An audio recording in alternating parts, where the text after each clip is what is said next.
নমস্কার বন্ধুরা, আমি ঋত্বিক আর আমাদের চ্যানেল ভবিষ্যৎ দৃষ্টিতে সকলকে স্বাগত জানাই। বন্ধুরা, আজকে আমরা আলোচনা করব বুধ বা মার্কারির যে তিনটি নক্ষত্র রয়েছে সেই তিনটি নক্ষত্রের জাতক বা জাতিকাদের মধ্যে বৈশিষ্ট্যের কি কি তফাৎ থাকে, অর্থাৎ অশ্লেষা, জ্যেষ্ঠা ও রেবতীর বৈশিষ্ট্যের মধ্যে তুলনামূলক আলোচনা।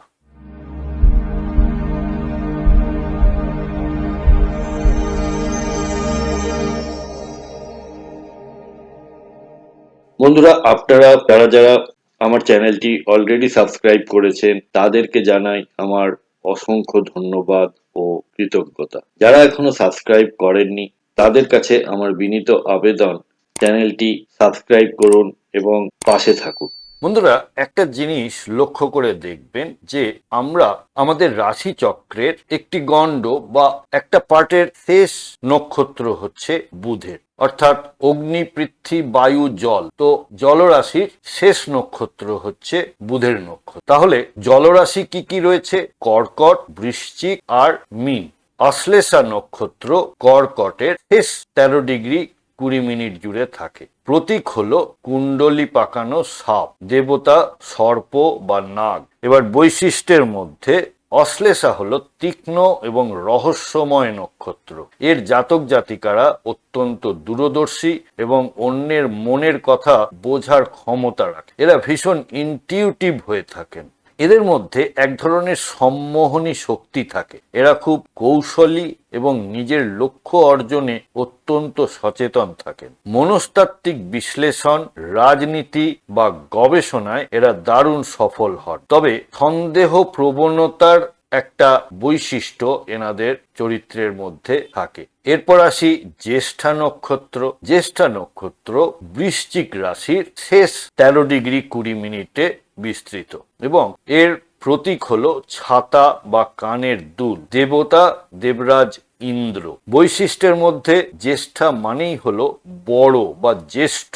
এই জাতকেরা নেতৃত্ব দিতে এবং ক্ষমতা হাতে রাখতে পছন্দ করেন। বৈশিষ্ট্যের মধ্যে এরা অত্যন্ত দায়িত্বশীল এবং সংকটের সময় সঠিক সিদ্ধান্ত নিতে পারদর্শী। জীবনের কঠিন লড়াই জয় করার এক অদ্ভুত মানসিক শক্তি এদের থাকে। সামাজিক মর্যাদা এবং প্রতিপত্তি এদের কাছে খুব গুরুত্বপূর্ণ। তবে অনেক সময় এদের মধ্যে কিছুটা অহংকার বা আধিপত্য বিস্তারের প্রবণতা দেখতে পাওয়া যায়। এরপর চলে আসি শেষ নক্ষত্র, রেবতী নক্ষত্র, যেটা রাশি চক্রের শেষ নক্ষত্র, 27 নম্বর নক্ষত্র।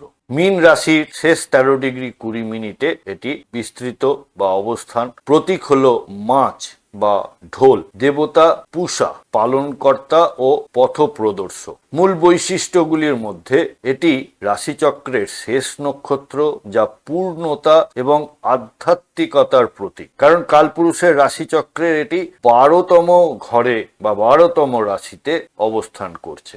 রেবতীর জাতকেরা অত্যন্ত দয়ালু, ক্ষমাশীল এবং সৃজনশীল হয়ে থাকেন। এরা ভ্রমণ করতে ভালোবাসেন এবং পশু পাখির প্রতি এদের গভীর মমত্ব বোধ থাকে। এরা সাধারণত শান্তিপ্রিয় এবং পরোপকারী হয়ে থাকেন। বুদ্ধি ও কল্পনার এক চমৎকার মিশেল এদের মধ্যে দেখতে পাওয়া যায়। শিল্পকলা, সঙ্গীত বা আধ্যাত্মিক পথে এদের বিশেষ সাফল্য আসে। তাহলে তিনটি নক্ষত্রের মূল পার্থক্য এক নজরে যদি দেখে নেওয়া হয়, তাহলে মূল শক্তি হিসাবে অশ্লেষা হলো কৌশল ও মনস্তত্ত্ব, জ্যেষ্ঠার হলো ক্ষমতা ও সুরক্ষা, রেবতীর হলো করুণা ও মুক্তি। প্রকৃতিগতভাবে অশ্লেষা হলো রহস্যময় ও তীক্ষ্ণ, জ্যেষ্ঠা হলো আত্মবিশ্বাসী ও বীরত্বপূর্ণ, রেবতী হলো শান্ত ও সৃজনশীল। আর মনোভাবের দিক থেকে অশ্লেষা হলো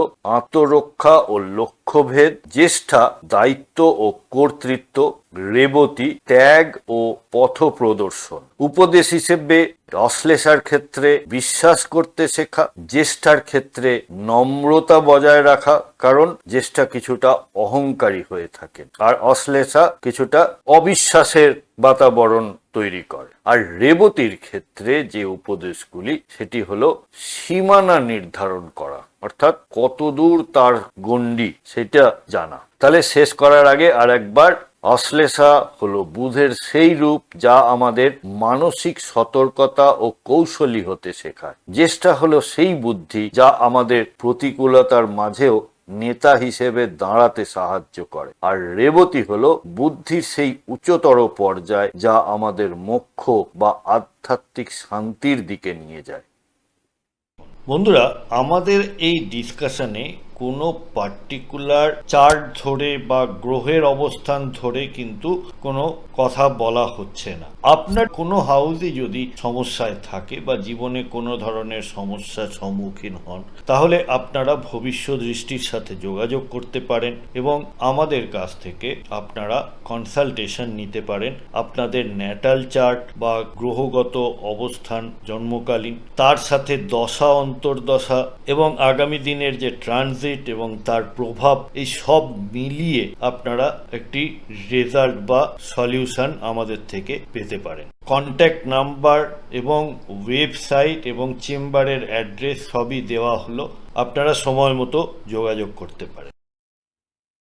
বন্ধুরা, আপনাদের যদি বুধের নক্ষত্রে জন্ম হয় সেক্ষেত্রে আপনারা আমাকে প্লিজ কমেন্ট বক্সের মাধ্যমে লিখে জানান বুধের কোন নক্ষত্রে আপনাদের জন্ম এবং আপনারা জীবনে কি ধরনের ফলাফল লাভ করেছেন।